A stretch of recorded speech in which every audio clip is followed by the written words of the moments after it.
तो आज की क्लास में पढ़ने जा रहे हैं 10th क्लास हिस्ट्री का 8वां अध्याय प्रेस संस्कृति एवं राष्ट्रवाद। प्रेस संस्कृति एवं राष्ट्रवाद के एक क्वेश्चन है कि भारतीय राष्ट्रीय आंदोलन में वामपंथियों की भूमिका को रेखांकित करें। इस तरीके से भारतीय राष्ट्रवाद में वामपंथियों की भूमिका जो हम पढ़ने जा रहे हैं, इस भूमिका को पढ़ने के पहले मैं बता दूं कि तुम्हें इसके पहले हमने बता रखा है बच्चों कि कोई दिक्कत होती है तो मुझसे कॉल करो या डायरेक्ट आकर मुझसे पूछो कि भारतीय प्रेस संस्कृति एवं राष्ट्रवाद में हमने बताया था छापा खाना क्या है, रेशम मार क्या है, वर्नाकुलर प्रेस एक्ट क्या है, और उसके बाद पांडुलिपि क्या है, इंक्विजिशन क्या है। ये पहले पढ़ा चुका हूँ मैं। आज मैं पढ़ाने उसके बाद में बताया कि 19वीं सदी में भारत में प्रेस के विकास को रेखांकित करें, और फिर मैंने बताया तुम्हें कि भारतीय राष्ट्रवाद में प्रेस की भूमिका का वर्णन करें। और आज अभी हम जो पढ़ने जा रहे हैं वह प्रश्न होगा हमारा, भारतीय राष्ट्रीय आंदोलन में वामपंथियों की भूमिका को रेखांकित करें, अथवा भारतीय समाजवाद तथा समाजवादी क्रांति से क्या समझते हैं। तो इस प्रकार सबसे पहले हम जानेंगे कि वामपंथी किसे कहते हैं, वामपंथ क्या है। तो कहता है इसमें, देखो पेज पे ध्यान दोगे बच्चे, कि समाज के वैसे लोग जो अन्य लोगों की तुलना में पिछड़े हुए हैं वे आर्थिक रूप से समानता की बात करने लगे। 20वीं शताब्दी के शुरुआत में भारत में आर्थिक रूप से जो समानता की बात करते थे वैसे विचारधारा के लोग ही वामपंथी कहलाए। याद करेंगे हम लोग, याद करो 1917 ईस्वी की घटना जो रूस में घटी थी, जिसे हम बोल्शेविक क्रांति के नाम से जानते हैं।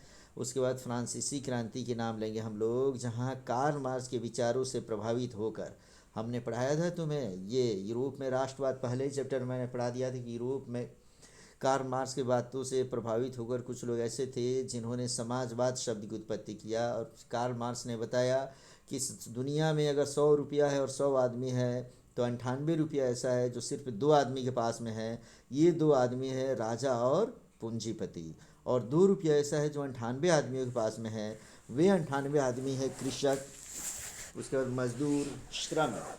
तो इस तरीके से हमने तुम्हें पहले ही समझा रखा है बच्चे कि किसान हो, मजदूर हो और श्रमिक हो, उन्होंने सोचा, कार्ल मार्क्स के विचारों से प्रभावित होकर लोगों ने सोचना शुरू किया कि इस दुनिया में हम लोगों को भी जीने का उतना ही हक है जितना राजा और महाराजा को है। इसलिए एक जैसे होने की बातें, समानता की बातें, समाज पे सभी का हक होना, राज्य के संपत्ति पे सभी का बराबर हक समझना ही समाजवाद कहलाता है। तो जिसे हम यूरोपीय इतिहास में समाजवादी बोलते हैं, उसी विचारधारा की शुरुआत जब भारत में होती है, माने आर्थिक रूप से सभी लोग एक जैसे, सबके पास धन होना चाहिए, सबको जीने का हक होना चाहिए, सबको रोटी कपड़ा मकान मिलना चाहिए, ऐसी समानता की बात करने वाले लोग ही वामपंथी कहलाए। तो इस तरीके से, इस प्रकार पश्चिमी देशों का समाजवादी विचारधारा और भारत का वामपंथी विचारधारा दोनों एक दूसरे के समरूप है। इसे याद रखेंगे हम लोग कि पश्चिम में जो हमने समाजवादी विचारधारा जो पढ़ाया था, तो समाजवादी कहें या भारत में हम वामपंथी कहें, तो ये दोनों के दोनों एक दूसरे के समरूप है। दूसरा जो यहाँ पे लिखा हुआ है, छोटा ऊ नहीं बल्कि बड़ा ऊ की मात्रा से लिखेंगे। नेक्स्ट पढ़ते हैं इसमें से, 20वीं शताब्दी के आरंभ में मुंबई, कोलकाता, कानपुर, लाहौर तथा मद्रास आदि जगहों पर आर्थिक समानता की बातें करते हुए साम्यवादी सभाएं शुरू हो गई, जिससे मुजफ्फर अहमद, मौलवी बरकतुल्ला, गुलाम हुसैन तथा S. A. डांगे जुड़ गए। इन्होंने भारत में साम्यवादी विचारधारा को बढ़ाने का प्रयास किया। अर्थात जो विचारधारा रूस में देखने के लिए मिली, फ्रांस में देखने की मिली, पश्चिमी देशों में जो देखने की मिली, समाजवादी शब्द कार्ल मार्क्स से प्रभावित होकर लेनिन ने शुरू किया था कि समाज में सबको जीने का बराबर हक है, राज्य के संपत्ति पे बराबर का हक है। उसी प्रकार भारत के भिन्न भिन्न जगहों पर, चाहे मुंबई हो, कोलकाता हो, कानपुर हो, लाहौर हो, मद्रास हो, सभी जगहों पर आर्थिक समानता की बात की जाने लगी। और यहाँ भारत में भी एक विचारधारा उभरने लगी कि सबको जीने का बराबर हक है, सबको एक जैसे रहने का हक है। हमारे समाज में न तो कोई बड़ा होना चाहिए न कोई छोटा होना चाहिए, जिसमें से मुख्य तौर से इसमें से मुजफ्फर अहमद, मौलवी बरकतुल्ला, गुलाम हुसैन तथा ऐसे डांगे इत्यादि का नाम मुख्य तौर पर इसमें आता है बच्चों। आगे कहता है कि 26 दिसंबर 1925 ईस्वी को कानपुर में, पूर्व छोटा उसे लिखेंगे, कानपुर में भारतीय कम्युनिस्ट पार्टी की स्थापना मानवेंद्र नाथ राय या एम एन राय ने किया? काफ़ी इम्पोर्टेंट, ये पूछता है कि भारतीय कम्युनिस्ट पार्टी, जिसे भाकपा के नाम से जानते हैं हम, इसकी स्थापना कब हुई थी? तो 26 दिसंबर 1925 ईस्वी को। और स्थापना करने वाले व्यक्ति कौन थे? तो वो थे मानवेंद्र नाथ राय, जिसे एम एन राय के नाम से जाना जाता है। इस तरीके से पूछता है कि भारतीय कम्युनिस्ट पार्टी की स्थापना कब और किसने किया? तो एम एन राय ने 26 दिसंबर 1925 को किया, जो धीरे धीरे एक महत्वपूर्ण पार्टी में बदल गई। इसके शुरुआत में एम एन राय, अवनी मुखर्जी, मोहम्मद अली प्रमुख नेता थे। भारत से बाहर 1920 ईस्वी में ताशकंद में एम एन राय ने भारतीय कम्युनिस्ट पार्टी की स्थापना की। माने भारत की बाहर की बात अगर करें हम, तो ताशकंद में फिर एम एन राय ने 1920 ईस्वी में भारतीय कम्युनिस्ट पार्टी की स्थापना की थी। और उसी के आधार पर भारत में भी छुप छुप कर साम्यवादी विचारधारा के लोग आंदोलन करते रहे। इसलिए कि जैसे ही बराबर और समानता की बात करते थे, चूँकि भारत में राष्ट्रवादी आंदोलन तो चल ही रहे थे, लेकिन यहाँ के राजा महाराजा, पूंजीपति और साथ में ये ब्रिटिश कंपनी वाले, ये कभी समानता की बात सोचने वालों में से नहीं थे। इसलिए इन्हें छुप छुप कर अपने विचारधारा को आगे बढ़ाना था। तो आगे कहते हैं कि भारत में असहयोग आंदोलन के बाद वामपंथी विचारधारा के लोगों को ब्रिटिश सरकार ने कई तरीके से परेशान और दमन करना शुरू किया। तरीका बड़ी की मात्रा से लिखेंगे, जिसके तहत पेशावर षड्यंत्र केस, पेशावर में तालब्य से पेशावर लिखेंगे, पेशावर षड्यंत्र केस 1922 से 23 ईस्वी, कानपुर षड्यंत्र केस 1924 ईस्वी तथा मेरठ षड्यंत्र केस 1929 से 33 ईस्वी के द्वारा कई लोगों पर मुकदमा चलाए गए।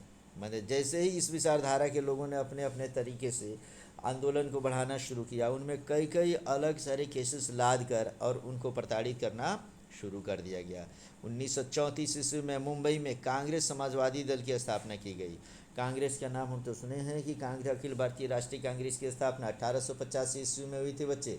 लेकिन कांग्रेस समाजवादी दल माने कांग्रेस के में से जुड़े रहने वाले वैसे लोग जो समानता की बात करते हैं, राज्य के संपत्ति पे सभी का समान हक समझते हैं, एक जैसे सबको जीने की बातें करते हैं, समाज में न तो कोई छोटा हो बड़ा हो, ऐसी विचारधारा वाले लोग 1934 ईस्वी में कांग्रेस समाजवादी दल की स्थापना किए, जिसमें जवाहरलाल नेहरू, सुभाष चंद्र बोस, राम मनोहर लोहिया तथा जयप्रकाश नारायण प्रमुख नेता थे। आगे चलकर साम्यवादियों के कारण कांग्रेस में फूट पड़ गई और सुभाष चंद्र बोस कांग्रेस से अलग होकर फॉरवर्ड ब्लॉक की स्थापना 22 जून 1939 ईस्वी में किए।